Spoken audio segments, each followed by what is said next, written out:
Hai semuanya, kembali lagi di channel Nonton Film. Seperti biasa, kali ini saya akan kembali merangkum alur film The Flash untuk season 8 pada episode 7 dan 8. Dan seperti biasa, sebelum masuk ke videonya, jangan lupa untuk like, comment, share, dan subscribe, serta nyalakan tombol notifikasinya agar tidak ketinggalan video-video selanjutnya. Dan tanpa berlama-lama lagi, langsung saja kita ke videonya.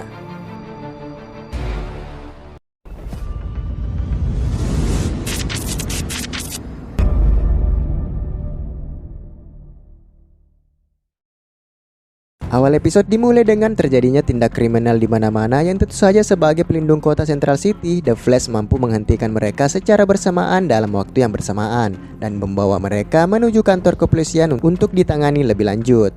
Barry pun berganti kostum dengan cepat dan kembali menjadi seorang ahli forensik yang bertugas seperti biasanya. Menurut Kristen Kramer, apa yang dilakukan oleh The Flash baik, namun mereka tidak mengerti tindak kejahatan apa yang dilakukan oleh para pencuri tersebut, sehingga menambah tugas kepolisian dikarenakan kurangnya data-data tentang di mana dan kapan kejahatan tersebut berlangsung, serta akan lebih efisien jika pihak kepolisian mendapatkan panggilan cepat dari The Flash. Pada malam harinya, Barry telah mengerjakan segala tugasnya sebagai ahli forensik dan memberikan segala data yang dibutuhkan oleh Kristen Kramer dari setiap kasus yang telah The Flash selesaikan. Namun Kristen Kramer masih merasa bahwa akan lebih berguna jika The Flash memberikan akses panggilan kepada pihak kepolisian sehingga akan meringankan beban yang dilakukan oleh Barry. Namun kantor kepolisian mendapatkan serangan secara tiba-tiba yang membuat mereka tak sadarkan diri, dan serangan tersebut dilakukan oleh metahuman yang bernama Goldface. Singkatnya, mereka pun tersadar dan telah dipasangi gelang peredam metahuman agar para metahuman tidak dapat menggunakan kekuatannya, serta Goldface mengatakan bahwa jika satu di antara mereka mencoba untuk memanggil bantuan, hal itu akan sia-sia dikarenakan mereka telah menghancurkan menara penghubung sehingga mengganggu komunikasi mereka, serta Goldface juga menunjukkan kepada mereka jika mencoba untuk kabur dari tempat tersebut, maka dirinya akan meledakkan siapapun yang mencoba untuk menentangnya. Goldface mengatakan bahwa Amunet Black telah menempatkan mata-mata di kantor kepolisian sehingga mengetahui bahwa mereka menyimpan sesuatu yang berharga di dalam gudang senjata mereka. Maka dari itu, ia diutus ke sana untuk mendapatkan benda yang dimaksud. Goldface pun mulai melancarkan aksinya di mana ia telah berhasil masuk ke ruang penyimpanan senjata dan menemukan koper yang dicarinya. Namun betapa terkejutnya Goldface yang melihat isi dari koper tersebut ternyata kosong. Ia pun meminta bawahannya untuk memanggil Kramer dan Barry serta menanyainya di mana Kramer menyimpan peluru yang dapat menetralkan kekuatan metahuman.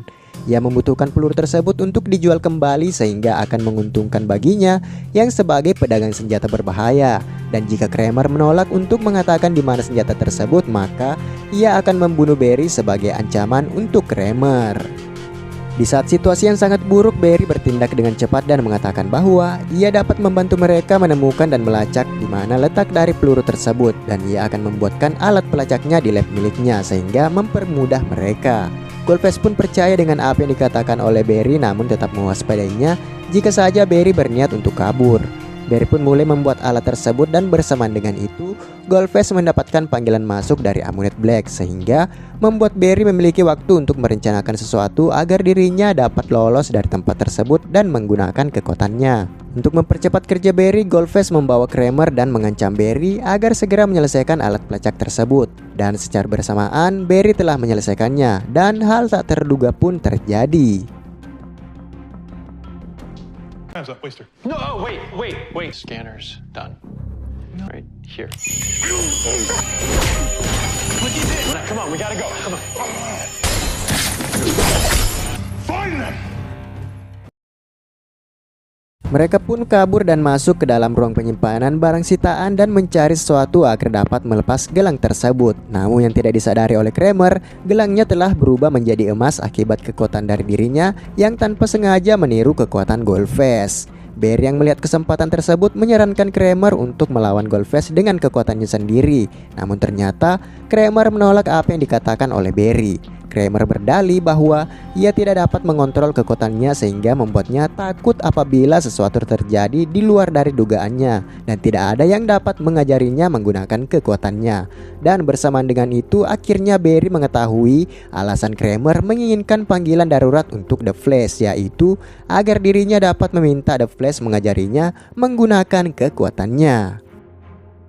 Sementara itu, Goldface di luar sana mengancam akan membunuh bawahan Kramer apabila ia tidak menyerahkan dirinya. Barry pun mengatakan bahwa saat ini Kramer harus menggunakan kekuatannya agar dapat melawan Goldface, serta yakin bahwa dengan segala kemampuan yang dimiliki olehnya, maka ia akan memiliki waktu memikirkan cara agar dapat membuka gelang miliknya. Singkat cerita, Kramer pun datang untuk melawan Goldface dan berniat untuk membebaskan bawahannya, serta dengan kekuatan miliknya, ia pun mulai meniru kekuatan yang dimiliki oleh Goldface sehingga pertarungan pun terjadi. Sementara itu, Barry berusaha menghancurkan gelang miliknya agar dapat kembali mendapatkan kekuatannya. Dan benar saja, ia berhasil menghancurkan gelangnya serta mendapatkan kembali kekuatan miliknya dan segera ke tempat Kramer dan Goldface.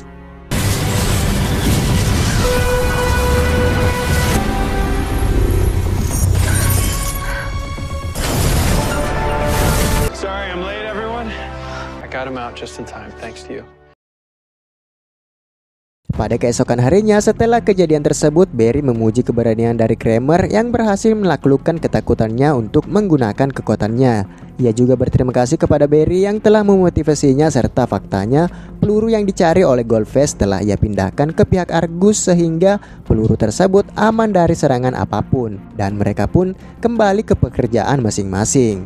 Singkat cerita, pada malam harinya, The Flash mendatangi Kristen Kramer dan memberikan sebuah alat yang dapat ia gunakan apabila memerlukan bantuan darinya, serta The Flash akan memperlihatkan siapa dirinya yang sebenarnya. Namun hal tersebut ternyata telah diketahui oleh Kramer bahwa Barry adalah The Flash. Itu dikarenakan Barry tidak akan selamat dari ledakan gelang tersebut jika dirinya tidak memiliki kecepatan super. Dan kedatangan Barry ke sana untuk melatih Kramer mengendalikan kekuatannya dan bekerja sama mengalahkan para metahuman. Sementara itu di kediaman miliknya, Iris terlihat telah selesai makan malam. Namun kejadian aneh mulai terjadi di mana apa yang ia sentuh tiba-tiba menghilang begitu saja dan membuatnya kebingungan dengan apa yang terjadi kepada dirinya. Pada keesokan harinya, Barry menyelidiki sebuah kasus yang dimana mayat dari korban pembunuhan tersebut terlihat hangus terbakar yang bisa dipastikan bahwa sang korban diserang oleh metahuman dengan kekuatan api. Petugas yang lain pun mendatangi Barry dan memberikan sebuah temuan lain dari rekan kerja korban yang bersaksi bahwa sebelum kejadian tersebut sang pria sempat cekcok dengan temannya yang bisa saja dipastikan pria tersebut adalah pelakunya. Barry pun menunjukkan foto pria yang dimaksud dan rekan kerja korban pun membenarkan apa yang diperlihatkannya dan membuat Barry segera bergegas menemui pria tersebut. Di tempat lain terlihat pria yang bernama Jeko sedang menemui anaknya yang menyaksikannya melakukan pekerjaan yang menurutnya tidak begitu penting dan menurutnya hanya buang-buang waktu melakukan hal tersebut. Maka dari itu ia memutuskan untuk meninggalkan sang ayah. Namun tak berapa lama kemudian, kepolisian Central City berdatangan dan mengepungnya dikarenakan dicurigai telah melakukan pembunuhan beberapa waktu yang lalu. I think you got the wrong guy. Nobody's taking my kid away from me. Thanks, Flash. I'm innocent. Please believe me. Setelah kejadian tersebut membuat Barry meminta Cecil untuk memintai keterangan kepada Jeko dikarenakan merasa bahwa Jeko tidak melakukan perbuatan tersebut. Maka dari itu mereka menanyai kejadian lengkap pada kejadian malam itu. Jeko menceritakan bahwa memang ada perdebatan di antara mereka, namun setelah itu ia pulang begitu saja dan keesokan harinya ia tiba-tiba ditangkap oleh pihak kepolisian dan mengaku bahwa ia tidak melakukan tindak kejahatan tersebut. Barry pun berdebat dengan Cecil dan percaya bahwa instingnya mengatakan Jeko tidak melakukan kejahatan tersebut. Namun Cecil meyakinkan Barry bahwa dari segala bukti yang ada dapat dipastikan bahwa Jeko lah pembunuh dari pria tersebut. Namun tiba-tiba mereka melihat rombongan pasukan kepolisian dan mempertanyakan apa yang terjadi. Petugas itu pun mengatakan bahwa Jeko telah kabur dari sel tahanannya dan mereka harus segera menangkapnya. Barry pun kembali ke Star Labs dan meminta timnya mencari keberadaan dari Jeko sebelum polisi menemukannya terlebih dahulu. Ia masih merasa bahwa Jeko tidak bersalah dari segala tuduhan tersebut dan bersamaan dengan itu mereka berhasil mendapatkan lokasi Jeko yang membuat Barry dan Frost ke tempat tersebut untuk memastikan apa yang terjadi. Namun setelah tiba di sana mereka menemukan saksi mata dari kejadian sebelumnya telah hangus terbakar. Barry pun kembali ke Star Labs yang bersamaan dengan itu Chester memperlihatkan kepada Barry hasil temuannya berupa pencocokan kekuatan Jeko dan bekas serangan pada korban yang faktanya berbanding terbalik dengan kekuatan Jeko dan bisa dipastikan pria tersebut tidak bersalah. Sementara itu di tempat lain pihak kepolisian membawa anak dari Jeko ke tempat yang menurut mereka dirinya akan aman dari ayahnya. Namun tiba-tiba Jeko muncul dan menghadang mereka yang menginginkan anaknya. Mereka pun meminta Jeko untuk tidak bertindak lebih jauh dikarenakan akan semakin membuat dirinya semakin bersalah. Serta anak Jeko mempertanyakan apa yang terjadi kepada ayahnya. Jeko menuturkan bahwa ia hanya menginginkan anaknya kembali kepadanya dan selama ini apapun dikerjakan semata-mata untuk membiayai hidup anaknya. Dan Jeko yang emosional membuat dirinya secara terpaksa akan menyerang petugas tersebut agar segera menyerahkan anaknya. Jeko pun terlihat akan segera menyerang mereka, namun di waktu yang tepat Barry dan Frost berhasil menghentikannya dan menjelaskan kepada mereka bahwa Jeko tidak bersalah. Namun bersamaan dengan itu, akibat dari lonjakan kekuatan yang dihasilkan oleh Jeko membuat panas bumi yang mereka pijaki menjadi tidak stabil sehingga menyebabkan lahar panas keluar dari tanah.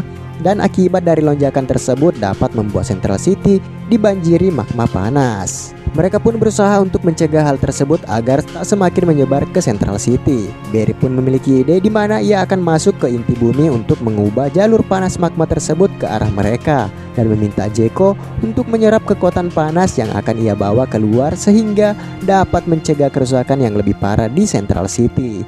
Barry pun mulai memasuki inti bumi dan berusaha mengeluarkan panas bumi tersebut sehingga di atas sana Jeko dapat menggunakan kekuatannya untuk menyerap panas bumi dan cara tersebut pun berhasil mereka lakukan.